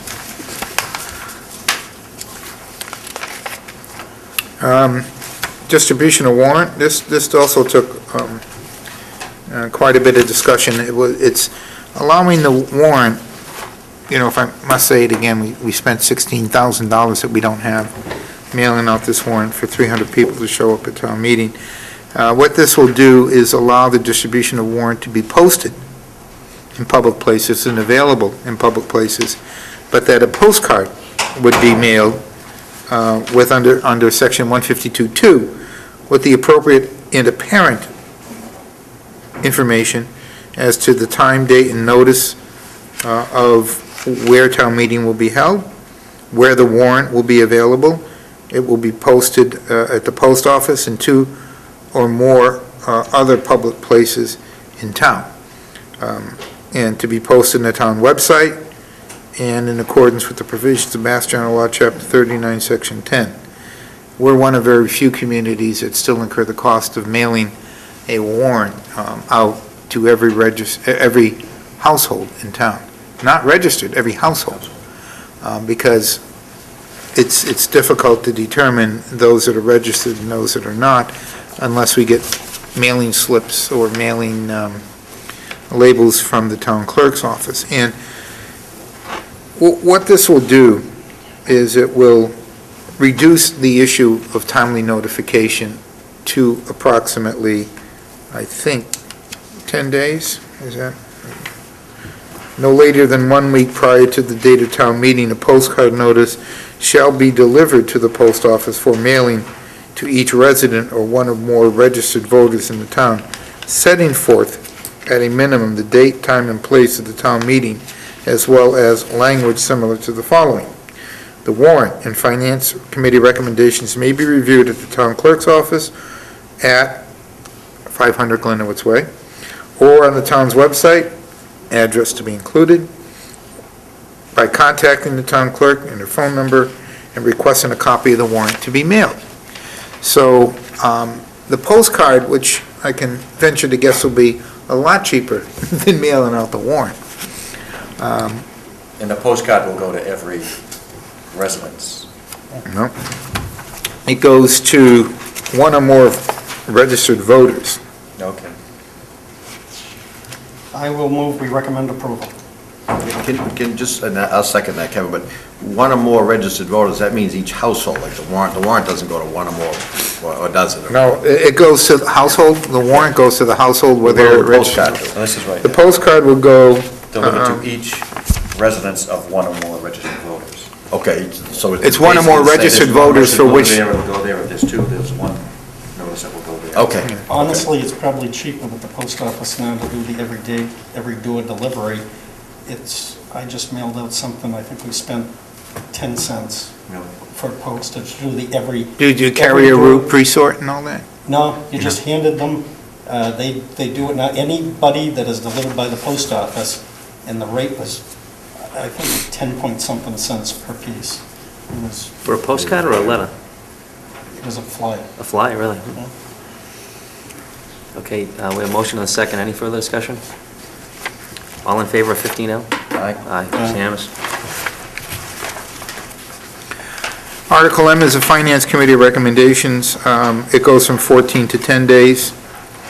And it said report shall be also made available to voters of the town forthwith after the filing with the town clerk in the manner provided in the town bylaws and town meeting. And this, obviously, in one, we had two conflicting postings. We had 10 days, and then we had 14 days. Right. And so this clarifies that and reduces it to 10 days. I move we recommend approval of Article 15M. Second? Any further discussion? All in favor? Aye. Aye, it's unanimous. Article 15N deals with the cap on Class 2 licenses, not to be confused with hubcaps. This is taking the number of 25 and eliminating that number altogether, as there was a recent court ruling that made that similar bylaw in other communities arbitrary and capricious, and as a result, the courts have ruled that having a cap on the number of licenses is not enforceable. I'll move we approve. Second. Any further discussion? I just have a question. Now, suppose this gets lifted and then 10 more used car dealers come before us. We have no control over that. If they're qualified and they meet all the requirements, we can get 10 more used cars? If they meet the requirements. If they meet the requirements. Okay. We can adopt a policy, correct, as to... Yes, you can adopt the policy, but you can't adapt a arbitrary and capricious number. You can determine that you want Class 2 licenses to be located only in the highway commercial zone and not outside of the highway commercial zone. But you'd have licenses that probably have been grandfathered that have been issued prior to that. But what you can't do is say, we're taking 19 as a number and saying that's the number of licenses we're going to allow. It also does another thing. It also clears up this whole issue of people hanging on to licenses because they have no value at this point. And that each license that will be issued based on the merits of that particular application to the Board of Selectmen and not, because there's a cap of 25 and I want to make sure that I keep my license. And we have now 32 licenses that are issued, so we haven't met the 25 cap. And as a result of that, you'll notice, and we've noticed and seen, where there's been advertisements that there's a building for sale and you'll get a Class 2 license along with it. And that is really something that should not be. Okay. Any further discussion on 15N? Did someone make a motion? Yeah. Motion's made and seconded already. Okay. All in favor? Aye. Unanimous. Article 16 is an article that would amend the charter through local legislation, which requires a majority vote. And this will allow the placement of fields, parks, and lawns in the custody of the Board of Selectmen, and therefore allow the highway department to have general management of such property. As a result of what's happened at the Park and Rec because of unanticipated circumstances, the highway department has spent a great deal of time on a lot of the field maintenance stuff that's currently going on. Into my town manager's report, and I might as well, state it now. I think it's important that when you provide, everyone's a public servant, and everyone gets paid.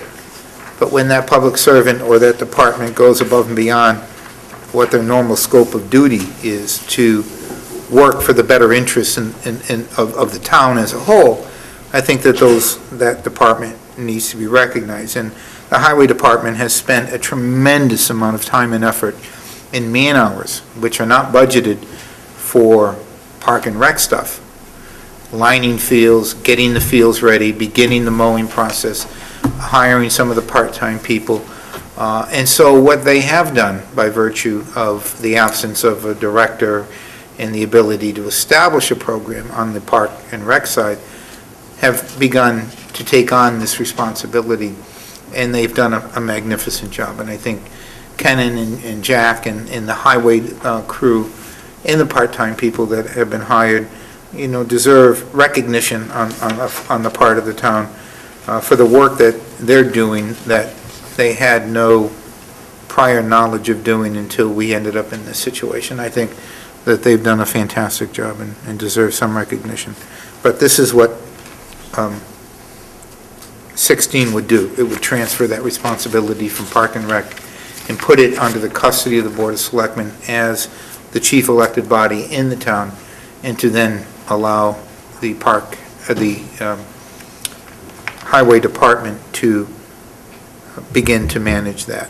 And it also, in the wintertime, if the Park and Rec had full-time employees in the wintertime, there's always this question of what are they really doing? And I'm sure that they're doing a lot of internal work, getting programs prepared.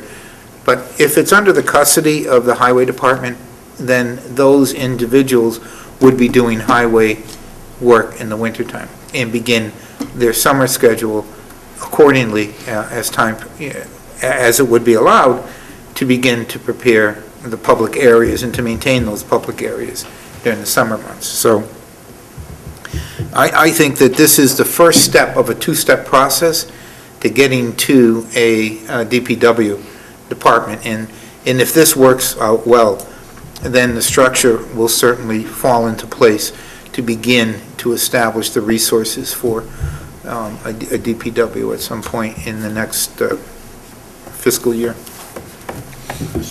Mike? I just want to, if I had a bunch of emails today, but you plan on meeting with the Park and Rec commissioners to just Yeah, we're meeting Wednesday night. I'm going in the hospital tomorrow, but I'll be out in time for Wednesday's meeting. We'll have the meeting. I'll be vertical, but I'll show up in a stretcher. Okay. I'll be there. That's fine. It says in section 1, the highway department shall have general management. Now, if you're talking about further on down the road forming a DPW, would it be called DPW and then would have to change this over? Or? No. What we will do is the general maintenance will remain with the highway department, but there will be a division when we establish. My vision of a DPW would have a division for highway and public maintenance, and so the highway would take care of the streets and the sidewalks, and then there would be a subdivision or a group that would be involved with mowing and beautification and application of pesticides and application of fertilizer, so that we end up what is called this green wave in Abington, where everything is just flowing along nicely. It's some sort of a green wave concept. Okay, thank you. You can ride the green wave over to the hospital. I'll be doing that tomorrow morning. All right, there's no further discussion on Article 16. I'll entertain a motion. Motion to approve. Second. Second by Kenny Coyle. All in favor? Yes, sir. I guess as a member of an elected board, independent of the town manager's office, I have a concern that we're this close to town meeting, and we don't have the opinion of the elected board being impacted here. We'll have that Wednesday night. But I guess that's part of my concern, that we're this close to town meeting, and we don't have that yet, when this has been obviously in the works for a long period of time. And it may not be, it may be the fault of the board that has decided on that, but that gives me a little bit of concern. I have met with the board, we just haven't had a formal meeting.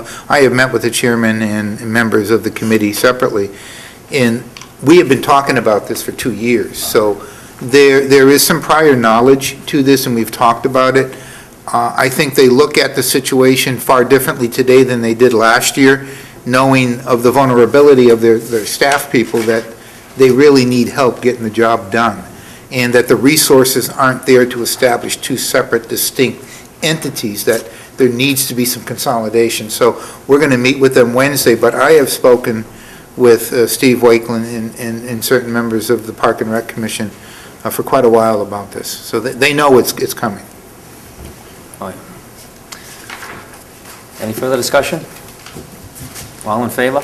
Aye. Article 16 is supported. Article 17 is, I think the Finance Committee is recommending postponement of the article. Article 17. Article 18, they're recommending approval because what Article 18 is doing is reducing the amount of authorization and taking back some of the money that was not borrowed and was therefore unissued. So it's reducing the amount of the actual authorization at town meeting. I move we recommend approval. Second. All in favor? Aye. Unanimous. Article 19 deals with the purchase of land adjacent to the Hingham Street Reservoir, and the Finance Committee recommends postponement until the future session of town meeting when updated and more reliable financial information should be made available. And Article 20 is a petitioned article. We have also, just so everyone is aware, we have also put $4,000 in the budget for the New Day program, which funds the Women's Crisis Center with offices in Brockton, Plymouth, and Quincy. And they support and service Abington residents who utilize the program. Thank you. That's it for the articles. Yeah. I spoke for an hour. Okay, that wasn't too bad. And I haven't even gotten into my town manager's report. Okay. There it is. That's the agenda. Town manager report. Whenever you're ready, Joe. I need some guidance. We are looking at this Historic Commission grant application, which is due on 3/30, and there is an issue with it, and the issue is that if we go this route and we apply for the money, we have to wait until the middle of July or almost the beginning of August before we can go out and bid and get an architect or engineer in to do the work on the project. So if we decide that we want to apply for the grant application, we will have to wait. We can't use pre-selected architects or contractors to do the work, and we have pre-selected those individuals at this point. We can unselect them and go through this process, but we would not be ready potentially for any kind of date in September. The money would have to be spent by June 30th of 2013, and it's up to $100,000 with a 50% match. We've already authorized $300,000. I don't think we're going to spend anywhere near $300,000 to get that arch completed. But the issue becomes one in which do we want to proceed with the grant application and not potentially have the project well underway by the time of the dedication? I guess that's the question. Just to go back, so we have the ability to, possibility of applying for a grant, but that would delay the work being done. Yeah, and we may not, you know, it's a competitive grant round. New communities are looked at favorably, but it doesn't guarantee that we're going to get the money. I think the question I would have is it reasonable to expect that if we move forward with it, that it would in fact be done in September, or close to being done? Is that, in other words, you know, if you pass up an opportunity for grant money in anticipation of having it. I don't know. And you know, the wheels of municipal building just turn very, very slowly. Well, I can tell you, if we don't do this, if we do the grant application, we can guarantee that we're not going to be anywhere near starting the project in September. Is there any way we could find out? We could probably get the project underway, well underway before September. But you have to have this grant application in by March 31st? March 30th. 30th? And I think honestly that the likelihood, it's very competitive. The state has a very small There's only pot of money. 700,000 available. Exactly. And generally speaking, small communities have never fared that well in terms of that. I understand, and I don't like passing up potential grant opportunities. However, in my mind, I think the reason we put this forward, as I stated previously, is just so that we would have it as part of the 300th celebration, and I'd be in favor of going forward with it. But I will tell you that if we decide that we do the arch, and we spend the money on the arch, and we link the arch to the bridge, next year we can apply for this grant and use the 300 or how much ever we put into the arch as a match towards the bridge. I think that would be a good strategy. Up to $100,000. Correct. Yeah. Yeah, I don't have a problem with that strategy. You can do it either way. It's up to the board. Would you like a motion, or is a sense good enough for you? I think a sense is good enough. I mean, if everyone knows where we are with this, and the Historic Commission has provided support letters, which is a good thing. I mean, we can actually use those support letters in the process, not only for the arch, but also for the bridge. Because the bridge and the arch were built at the same time. They were both dedicated in 1912. And the arch was originally dedicated in 1912 to the abolitionist movement, because it was at that Island Grove location that abolitionist speakers were presented their arguments for freedom of slavery, which was a very big issue, obviously, as you know, in the Civil War. But more importantly, those individuals who spoke out were also the same individuals who, at that time, were really scorned by the majority of people who really didn't think the way they did. So they had a very progressive thought process at that time, and many of them were speaking out against slavery when gunshots were fired in the area to try to scare them off so that they wouldn't form or they wouldn't gather. So there was a lot of history and a lot of progressiveness in the town at that point in time that shouldn't go unrecognized, and that's why the arch was built to begin with. And as I put this stuff together, I'm reading all of this stuff, and it was really interesting to understand. It was not only for the individuals who fought in the Civil War that are memorialized in the arch, but those who actually spoke out against slavery in the 1850s and 60s. Mike was it. Thank you for the history lesson. I was riding a wave. You know, but before they spoke, they had to fill out a disclosure form. Well, actually, they had to pay, to speak. Okay.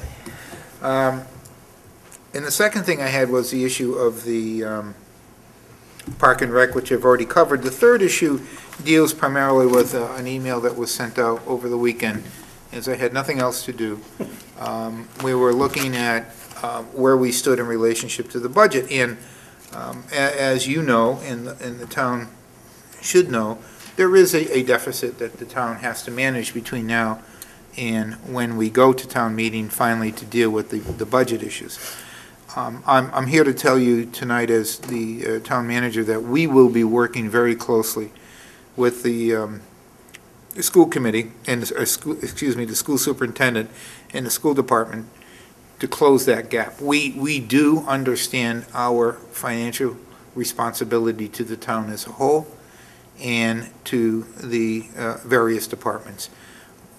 It is going to be a monumental task, as everyone is aware. We have declining revenues at the local level.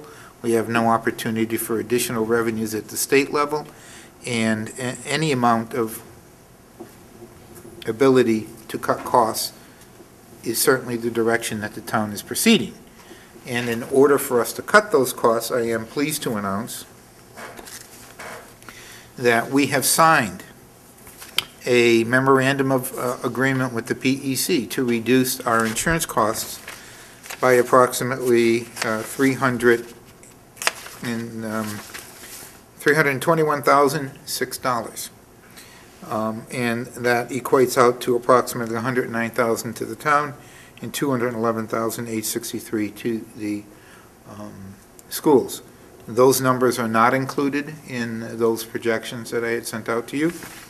In addition to that, as we move forward with the trash contract for FY13, we have reduced our trash obligation by approximately $145,112. We expect our tipping fee, which was $80, to be reduced to $66, and therefore realize an additional savings on trash. Now, the program that we're proposing is a program that we need to implement in its entirety, that we can't cherry pick it only because if we decide to do one and not the other, then our tonnage numbers are going to be impacted by that. And this whole savings is predicated on our ability to reduce tonnage and increase recycling. Our recycling numbers are 1,225 tons. We are expecting reimbursement on that tonnage of approximately $12 a ton. Based on what we project to save in tonnage, which is between 80 to 1,000 tons, we can expect to increase our recycling tonnage by about 63 to 64% of what we currently are recycling. That will bring that number up to 1,700, round numbers, 1,700, 1,000